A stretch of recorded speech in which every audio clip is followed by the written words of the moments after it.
Hello student, and you're welcome to the digital platform of Saraswati Group of Colleges.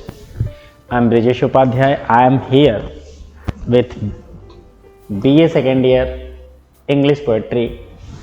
आज आप सभी का इस सरस्वती ग्रुप ऑफ कॉलेजेस के यूट्यूब चैनल पर बहुत बहुत स्वागत है। एक बार फिर मैं ब्रिजेश उपाध्याय आपके सामने BA second semester English poetry के एक नए टॉपिक बैलेड को लेकर के उपस्थित हूँ। आज हम देखेंगे कि बैलेड क्या है। बैलेड एक फॉर्म ऑफ पोएट्री है। ये ऑब्जेक्टिव पोएट्री की कैटेगरी में आती है। तो आज की जो वीडियो बहुत ही खास होने वाली है। आज हम लोग इसमें बैलेड के बारे में चर्चा करेंगे, जानेंगे कि बैलेड क्या है और ये देखेंगे कि इसकी ओरिजिन क्या है, बैलेड कितने तरह के होते हैं और इसके कैरेक्टरिस्टिक्स क्या हैं, कैसे हम इसको कैरेक्टराइज करेंगे। इन सब तमाम जो पहलू हैं बैलेड के, उन सब पे चर्चा होगी। तो आइए बिना समय व्यतीत किए हुए शुरू करते हैं आज की video. The ballad, a form of objective poetry, ये मैं पहले बता चुका हूँ आपको। बैलेड बेसिकली क्या है? Ballad is a simple straight forward poem set to a tune. Ballad एक बहुत ही सिंपल स्ट्रेट फॉरवर्ड सीधी तरह से सीधे अपनी बात कहने वाली एक पोएट्री होती है, जो हमेशा ट्यून के साथ होती है कि एक ट्यून होता है, उसमें म्यूजिक के साथ इसको प्रेजेंट किया जाता है। Ballad is a form of narrative verse. इसे हमेशा नैरेटिव वर्स में लिखा जाता है एंड दैट इज कंसिडर इधर अ पोएटिक और म्यूजिकल। और ये पोएटिक भी हो सकती है, पोएटिक होती है, साथ ही साथ इसे म्यूजिकल इंस्ट्रूमेंट के साथ भी इसे रिप्रेजेंट किया गया है, अब तक किया जाता भी है। As a literary device, a ballad is narrative poem typically consisting of a series of 4-line stanza. ये जो बैलेड है एक नैरेटिव पोएम है। एक लिटरेरी डिवाइस की तरह अगर इसको देखें तो एक नैरेटिव पोएम होती है जो कंसिस्ट की जाती है एक सीरीज में, और वो सीरीज किसकी होती है? 4-4 लाइन के स्टेंजा की सीरीज होती है, यानी 4 लाइन स्टेंजास की एक सीरीज के पैटर्न पे इसे कंसिस्ट किया जाता है। एक नैरेटिव पोएम है ballad.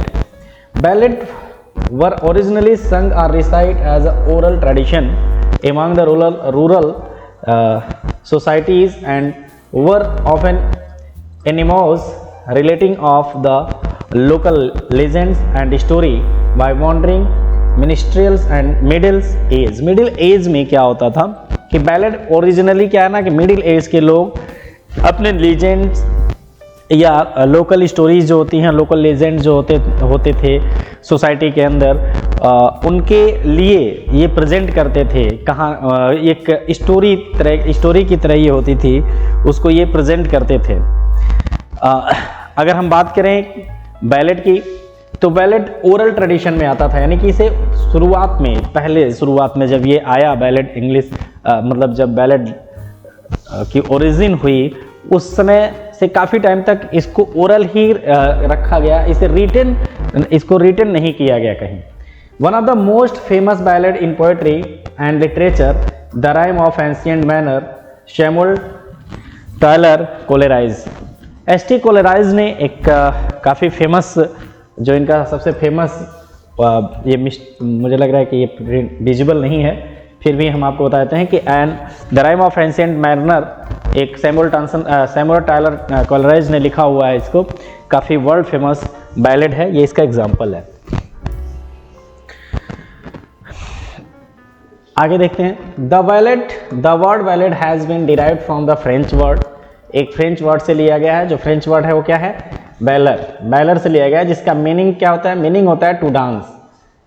And fundamentally a ballad is a poem to tells a fairly और सिंपल स्टोरी। इसमें बेसिकली क्या होता है कि ये किसी कहानी को नैरेट करती है, यानी कि बैलेड में कोई ना कोई कहानी होती है।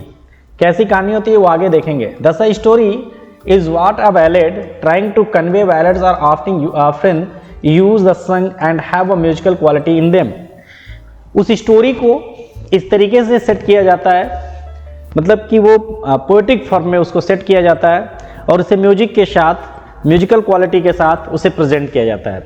Ballad stanza, the most famous type of ballad has 4 stanza. शुरू में भी हमने देखा था कि इसमें जितने भी फेमस बैलेड हैं उनमें 4 लाइन की जो चार स्टेंजा की वो बैलेड होती है। And the basic form of the ballad is iambic heptameter. अब ये आयम्बिक हेप्टामीटर क्या है, ये कई बार ये शब्द हमारे हम लोगों के सामने आ चुका है, एक बार इसको देख भी लेते हैं कि क्या है। आयम्बिक क्या होता है, जैसे हम किसी भी पोएट्री को जब लिखते हैं तो पोएट्री किस पे आती है, शुरुआत होती है सिलेबल से। जब कोई स्ट्रॉन्ग सिलेबल वीक सिलेबल को फॉलो करता है तो वो यानी कि अनस्ट्रेस सिलेबल स्ट्रेस सिलेबल को क्या करता है, फॉलो करता है, यानी उस लाइन में अनस्ट्रेस सिलेबल भी आए और स्ट्रेस सिलेबल भी आए तो वह लाइन किसकी होती है, आयम्बिक होती है, आयम्बिक होती है। और अगर उसमें 7 सेट होते हों, यानी कि स्ट्रॉन्ग सिलेबल और वीक सिलेबल का एक जोड़ा जो है ये 7 बार रिपीट होता हो अगर किसी लाइन में, तो वो हो जाएगा हेप्टामीटर। तो जो ये बेसिक फॉर्म है बैलेड का, वो आयम्बिक हेप्टामीटर में लाइन को लिखी जाती है in the set of 4 line with the second 4th line rhyming. अब क्या होता है, ये लिखी कैसे जाती है कि पहली जो लाइन होती है वो पहली लाइन जो होती है वो क्या करती है, वो तीसरी को फॉलो करती है और दूसरी जो लाइन होती है वो चौथे लाइन को फॉलो करती है। इनकी जो राइमिंग होती है वो क्या होती है, ए बी भी हो जाती है कभी कभी, ए बी। अब ये पहली लाइन, दूसरी लाइन, तीसरी लाइन और चौथी लाइन ये इसको फॉलो कर रही है, दूसरी चौथे को फॉलो कर रही है। या फिर ये डिपेंड करता है राइटर उसको कौन सा राइम स्कीम देता है। ट्रेडिशनल जो पैटर्न था वो ये था, यानी और जो पैटर्न था वो था ए बी का। कभी कभी क्या होता है कि राइटर इसमें ए और बी का भी राइम्स मेंटेन कर देता है बैलेड में। तो ये 2 तरह के पैटर्न यूज किए जाते हैं, राइमिक पैटर्न 2 तरीके के यूज किए जाते हैं और जो बैलेड होती है वो लिखी जाती है आयम्बिक हेप्टामीटर में। It means 7 set of stress, unstress and stress syllables पर लाइन, यानी हर लाइन में 7 सेट के अनस्ट्रेस और स्ट्रेस सिलेबल यूज किए जाते हैं। अब बात करते हैं कैरेक्टरिस्टिक ऑफ बैलेड की। एक बैलेड के कैरेक्टरिस्टिक क्या क्या हैं। It is song that tells story, एक ऐसा सॉन्ग जो किसी स्टोरी को प्रेजेंट करता है। At the beginning is often surprising, basically शुरुआत में जो इनकी जो शुरुआत होती है वो सरप्राइजिंग होती है। इट्स लैंग्वेज इज सिंपल, इसे बहुत ही सिंपल लैंग्वेज में लिखा जाता है कि कॉमन लोग भी इस चीज़ को समझ लें। It concentrated on a single episode, कहानी ये शुरू तो कहानी करती है लेकिन कहानी के एक ही एपिसोड में, कहानी का एक ही एपिसोड को ये अपने में इंक्लूड करती है। The theme is often tragic और सैड, इसकी जो थीम है वो ट्रेजिक हो सकती है, सैड हो सकती है। And the story told through the dialogue and action, कहानी यानी कि जो भी स्टोरी इसमें टोल्ड किया जाता है, बोला नैरेट किया जाता है, वह एक्शन और डायलॉग्स को भी क्या करती हैं, बताती हैं।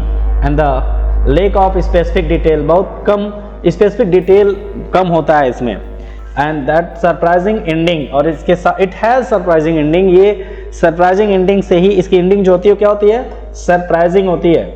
It's include some sort of repeated line, कुछ लाइनें जो होती हैं इसमें रिपीट होती रहती हैं। रेयरली बेसिकली ये मॉरल स्टोरी को ही इसमें प्रेजेंट किया जाता है इसके माध्यम से। अभी हम लोग देख रहे थे कि इसके कैरेक्टरिस्टिक, इसमें ये 2 तरीके के बैलेड की चर्चा हम करेंगे आज के वीडियो में। पहले ये देख लेते हैं कि इसमें लैंग्वेज कौन सा यूज किया जाता है। So it include the language, focus on action and dialogue, इसका जो लैंग्वेज के साथ साथ इस पे फोकस किया जाता है एक्शन पर और इसके डायलॉग्स पे भी फोकस किया जाता है। It include the language that directly convey information about the character relationship,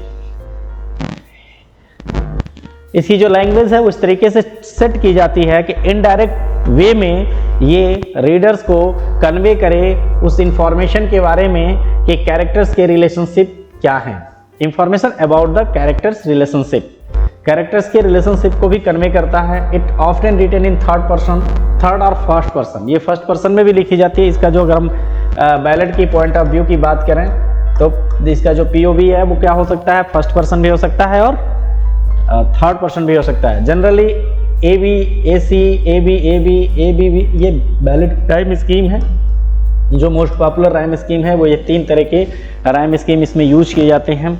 it has a regular beat structure, जो भी पैटर्न यूज करते हैं वो रेगुलर बीट में के स्ट्रक्चर में ही होते हैं। And it is often written a complete sentence, ये हमेशा इसकी जो सेंटेंस होती है वो कंप्लीट रखी जाती है, आधी या थोड़ी बहुत जानकारी के लिए इसको नहीं रखा जाता है। And include the language that convey a particular mood, ये पर्टिकुलर मूड को कन्वे करती है। इसका स्ट्रक्चर ये हम ऑलरेडी देख चुके हैं, A B C B, A B A B, rhyme scheme. It is always written in quadrant form, 4 line stanza, and the first and third line are written in iambic tetrameter. ये भी हो सकता है कि इसे टेट्रामीटर में भी लिखी जाती हो। कौन सी लाइन? फर्स्ट लाइन और third line. And the second and fourth line trimeter is story narrative poetic form. और स्टोरी जो क्या करती है, नैरेटिव फॉर्म में होती है। और साथ ही साथ it's use the singing some occasion, ये किसी विशेष ओकेशन पे भी सुना जाता है। तो अब बात करेंगे दो इसके टाइप के बारे में। पहला टाइप है फोक और traditional song, traditional ballad. Folk और traditional ballad is a kind of ballad which was developed by the anonymous poet ancient time of handed down to generation by the world mouth. Traditional song जो हैं वो बहुत पुराने समय में लिखे जाते थे। इनका कोई रिटन स्क्रिप्चर नहीं है, आपको रिटन ये नहीं मिलेंगे। ये वर्ल्ड माउथ, ये मतलब ओरल किए जाते थे। ओकेशनली इसको सेट किया जाता था और वहीं इसको कंप्लीट किया जाता था। इसका कोई रिटन नहीं होता था। It has no written form, ये रिटन फॉर्म में आपको नहीं मिलेंगे। It is verbal of short poetry, ये इनमें वर्बल शॉर्ट पोएट्री होती है ये। which underwent to reasonable change over the course of time and due to new circumstances and condition। और ये जो वर्बल शॉर्ट स्टोरी टाइप की जो पोएट्री होती हैं ये कभी बदल भी जाती हैं, किसके हिसाब से? सर्कमस्टेंसेस के हिसाब से और उनके कंडीशन के हिसाब से। सो अगला है लिटरेरी बैलेड। लिटरेरी बैलेड क्या? लिटरेरी बैलेड इज एक्चुअली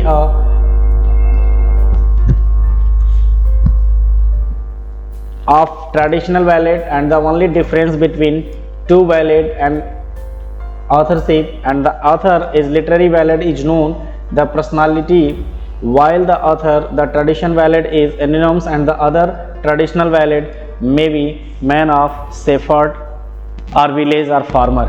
जो literary ballad है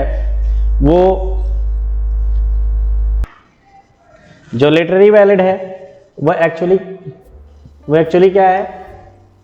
इमिटेशन है ट्रेडिशनल बैलेड का। ट्रेडिशनल बैलेड को कॉपी किया है। And difference between two ballads in the authorship and other literary ballad is known the personality. अच्छा, actually इसमें क्या है कि ऑथर ट्रेडिशनल बैलेड को ट्रेडिशनल बैलेड से कॉपी करते हैं और उसको कॉपी करने के बाद ऑथर जो हैं वो क्या करते हैं, मे बी कॉमन मैन या सेफर्ड, ऐसे कैरेक्टर को उठाते हैं, वो या तो विलेजर हो, फार्मर हो, या कॉमन मैन हो, या कोई सेफर्ड हो। इस तरीके से लिटरेरी बैलेड को लिखा जाता था। कुछ एग्जाम्पल हैं लिटरेरी बैलेड के, देख लेते हैं। The Tam Lin, a traditional folk ballad written by James Child and Lord Randall. Traditional ballad है, पब्लिश हुआ था, सर वॉल्टर स्कॉट ने पब्लिश कराया था 1803 में। जॉन वर्लियकॉर्न अवैलिड, इनका एक अवैलिड है जिसको 1782 में लिखा गया था। रॉबर्ट वंस का एक बैलेड है जिसको जो है the lass that made a bed to me, जो 1795 में आया था। सैमुअल टायलर कोलराइज का the rime of ancient mariner, इसका हम लोग चर्चा कर चुके हैं 1798 में। William Wordsworth Lucy Gray and solitude 1799। John Keats का लव एंड डेंसेंस मर्सी 1820 में। सैमुअल टायलर कोलराइज का the ballad of dark lady 1834। Alfred Lord Tennyson the lady of Shalott 1842। Eager Elon Poe Annabel Lee 1849। Christina Rossetti Maude Clare 1862 and AC Swinburne A Ballad of Verdun 1866। फिर Christina Rossetti A Ballad for Boarding 18। तो ये सभी जो हैं ये popular ballad हैं, जैसे कि आप देख रहे हैं विलियम बटलर ईट्स का, रॉबर्ट लुइस स्टीवेंसन का, R.L. स्टीवेंसन, इनका नाम भी आपने सुना होगा। इनका the ballad of Moll Magee. Robert R L. Stevenson का heather ale and Oscar Wilde the ballad of Reading, Thomas Hardy काफ़ी पॉपुलर है, her immortality, William Butler Yeats the host of the air and Ezra Pound a ballad of goodly fere. तो ये तमाम काफ़ी famous ballad हैं। तो आज की वीडियो में बस इतना ही, मिलते हैं अगली वीडियो में कुछ नए टॉपिक के साथ। तब तक के लिए have a great day, thank you for watching this video.